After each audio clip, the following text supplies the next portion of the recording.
वंदे देवमुमापतिं सुरगुरुं वंदे जगत्कारणं वंदे पन्नगभूषणं रघ्रं वंदे पशूनां पतिं वंदे सूर्यशशाङ्कवैनयनं वंदे मुकंप्रियं वंदे भक्तजनाश्रयं च वरदं वंदे शिवं शंकरम्।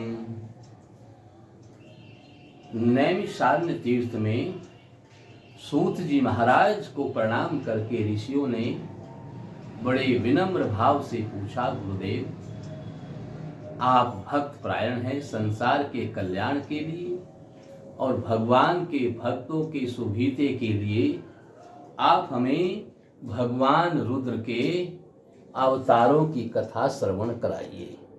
इस प्रकार से भगवान रुद्र प्रसन्न होकर के मनुष्यों का कल्याण करते हैं और किस प्रकार से उन्होंने चौथा जो इनका रुद्र स्वरूप है, चौथा स्वरूप जो है उसका क्या नाम है, और पिपलाद ऋषि की कथा जो साक्षात रुद्रावतार ही हैं, हम आपसे जानना चाहते हैं, क्योंकि इसके श्रवण मात्र से सभी मनोकामनाएं पूर्ण होकर के संसार की पीड़ा दूर होती है। और पिपलाद ऋषि ने किस प्रकार से शनिश्चर के भय को दूर कराया है, किस प्रकार से शनिश्चर आपको पीड़ा नहीं पहुंचाएगा, ये सब हम आपसे श्रवण करना चाहते हैं। इस प्रकार से ऋषियों के पूछने पर सूत जी महाराज ने कहा, ऋषियों आपने बड़ा सुंदर प्रश्न किया है, मैं आपको जरूर सुनाऊंगा, आप ध्यान मग्न होकर के सुनिए। भगवान शिव सबका कल्याण करने वाले हैं। भगवान शिव प्रसन्न हो जाएं तो किसी प्रकार की कोई ग्रह पीड़ा नहीं रहती है। वामांग कृत संवेग गिरी कन्या सुखावहम स्थाणुं नमामि शीर्षा सर्वदेव नमस्कृतम। शैवागम नामक पुस्तक में लिखा है, अपने वामांग में पार्वती को सन्निविष्ट करके उन्हें सुख प्रदान करने वाले तथा संपूर्ण देवमंडल के प्रणम में भगवान स्थाणु रुद्र को मैं सिर से प्रणाम करता हूँ। सूत जी महाराज कहते हैं, ऋषियों भगवान शनि शैवागम में लिखा हुआ है, भगवान रुद्र के चौथे स्वरूप को स्थाणु बतलाया गया है। इनके चौथे स्वरूप का नाम है स्थाणु। रुद्र के जो चौथा स्वरूप है उसका नाम स्थाणु है। आपको पहला बताया शंभु, दूसरा बताया पिनाकी और तीसरा बताया गिरीश, और चौथा रुद्र का जो स्वरूप है वो है स्थाणु। और वे समाधि में मग्न आत्माराम तथा पूर्ण निष्काम हैं, उनको किसी प्रकार की कोई कामना नहीं है। फिर भी लोक कल्याण के लिए देवताओं की प्रार्थना पर वे स्थाणु भगवान रुद्र गिरिराज हिमवान की कन्या तथा अपनी आदि शक्ति पार्वती को अपने वामांग में पत्नी रूप में स्थान दे करके अपनी अद्भुत लीला करके भक्तों को सुख प्रदान करते हैं।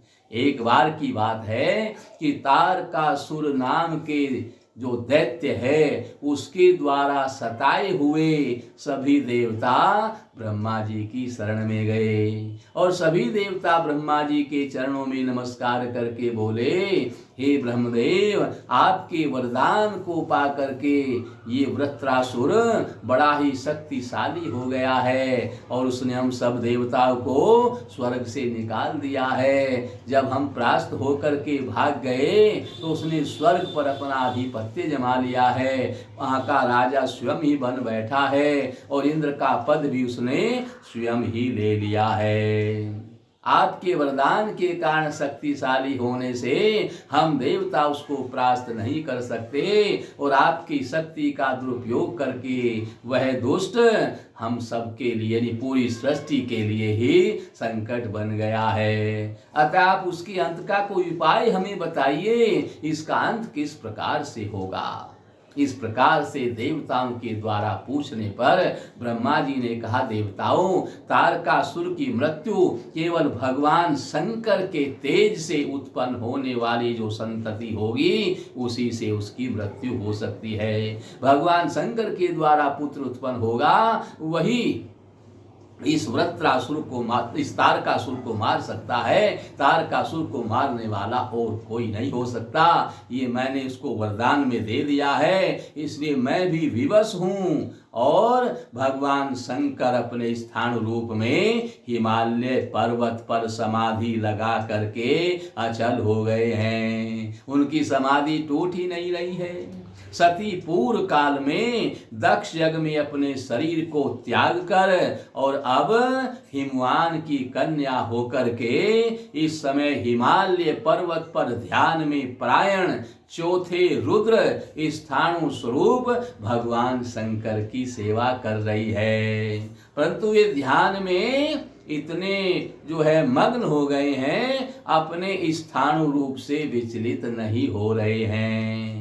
देवताओं, जिस प्रकार भगवान स्थाणु अपनी समाधि से विचलित होकर पार्वती जी से विवाह करें, तुम लोग जाकर के वैसा ही उपाय करो। क्योंकि भगवान स्थाणु जब पार्वती से विवाह करेंगे तब उनके द्वारा जो पुत्र उत्पन्न होगा वही तारकासुर का वध करेगा। देवताओं ने भगवान स्थाणु के यानी भगवान स्थाणु शिव के मन में काम उत्पन्न करने का निर्णय ले लिया। उन्होंने कामदेव को भगवान स्थाणु के पास में भेजा और कामदेव ने बड़ा जोर लगाया। उसने स्थाणु रुद्र के ऊपर अपने बाणों का प्रहार भी किया। रुद्र के ललाट के मध्य से जब इनको क्रोध आया तो इनके रुद्र की कालाग्नि जो बड़ी भयंकर थी ज्वाला के रूप में, उसने तत्काल कामदेव को भस्म कर दिया। इसके बाद में इनकी समाधि टूटी तो देवताओं ने बहुत प्रकार से इन भगवान स्थाणु इनकी बड़ी भारी स्तुति की और इनकी प्रार्थना पर भगवान स्थाणु रुद्र ने पार्वती से विवाह किया और उससे विवाह करके कार्तिकेय नामक पुत्र उत्पन्न हुआ और उन्होंने तारकासुर का वध किया। इस प्रकार भगवान स्थाणु रुद्र ने क्रोध में भी कृपा करके रति के पति कामदेव को जीवन दान दे दिया। क्रोध में थे स्थाणु ऐसे रुद्र हैं जो क्रोध में भी कृपा करते हैं। तो कामदेव जो भस्म हो गया था, इन्होंने उसको भी जीवन दान दे दिया और देव शत्रु तारकासुर के अत्याचार का अंत कर दिया और स्थाणु रुद्र की उनकी वामांग में सुशोभित पार्वती सहित नाना प्रकार से स्तुति करने के बाद देवता सुखी होकर के अपने लोक को चले गए। आदि भौतिक रुद्र के चौथे रूप में भगवान स्थाणु रुद्र की वायु मूर्ति बालाजी से उत्तर आरकाठ जिले में स्वर्णमुखी नदी के तट पर अवस्थित है। वहां पर इनकी मूर्ति बनी हुई है। इस मूर्ति को कालहस्तीश्वर वायु के यानी वायुलिंग के नाम से कहा जाता है। कालहस्तीश्वर वायुलिंग के नाम से इनको पुकारा जाता है। प्रचलित मान्यता के अनुसार यहाँ एक विशेष वायु के झोंके के रूप में ये स्थाणु रुद्र विराजमान हैं और यहाँ की शिव मूर्ति चकोर है। और जगह शिवलिंग आप देखोगे तो एकदम जो है बिल्कुल सीधा खड़ा हुआ गोल आकार में मिलेगा, लेकिन यहाँ जो है ये चकोर रूप धारण किए हुए है। और इस मूर्ति के सामने एक मूर्ति कर्णप भोले की भी भील नाम का एक कर्णप था। कर्णप उसका नाम था। भील का वो उसकी मूर्ति भी जो है सदा इनके समक्ष उपस्थित रहने का वरदान दिया था, तो वो भी इनके पास में है। इस महान शिव भक्त ने अपने दोनों नेत्र भगवान आशुतोष को अर्पण करके सदा इनके सामने रहने का वरदान पाया था। कहा जाता है कि वाराणसी की भांति यहाँ भी भगवान रुद्र मरने वालों के कान में तारक मंत्र प्रदान करते हैं और उन्हें मुक्ति मिल जाती है। इसके बाद में सूत जी महाराज कहते हैं, ऋषियों, एक समय दैत्यों ने वृत्रासुर की सहायता से समस्त देवताओं को पराजित कर दिया। जब सब देवता पराजित हो गए और इधर उधर भटकने लगे तो त्राही माम करते हुए ये ब्रह्मा जी के पास में गए और ब्रह्मा जी को जाकर के इन्होंने अपनी सारी पीड़ा सुनाई। तो ब्रह्मा जी ने देवताओं से कहा, देवताओं, त्वष्टा ने तुम लोगों का वध करने के लिए इस महान तेजस्वी वृत्रासुर को उत्पन्न किया है। यह दैत्य महान आत्म बल से संपन्न तथा समस्त दैत्यों का अधिपति है और इसकी जो है शक्ति, इतनी शक्ति है इसके पास में, ये किसी से परास्त नहीं हो सकता। और महर्षि दधीचि ने देवताओं की आराधना करके वज्र के समान मजबूत हड्डियां प्राप्त कर रखी हैं। आप दधीचि ऋषि के पास में जाओ, उनसे उनकी हड्डियां मांग लो। वो पत्थर से भी, वज्र से भी जो है कठोर है, मजबूत बनी हुई है। उनके द्वारा वज्र बना करके आप इस वृत्रासुर का वध कर सकते हैं। इस प्रकार ब्रह्मा जी के कहने पर सभी देवता दधीचि ऋषि के पास में गए और अनेक प्रकार से इन्होंने दधीचि ऋषि को प्रसन्न कर लिया। दधीचि ऋषि इनका मंतव्य समझ गए, देवता किस लिए मेरी स्तुति कर रहे हो समझ गए। तो इन्होंने जो उनकी पत्नी थी, अपनी पत्नी जिसका नाम स्वर्चा था, उसको दूर भेज दिया। उसके बाद में इन्होंने देवताओं को, देवताओं के कार्य के लिए अपनी हड्डी प्रदान कर दी। अपनी हड्डी इनको दान में दे दी।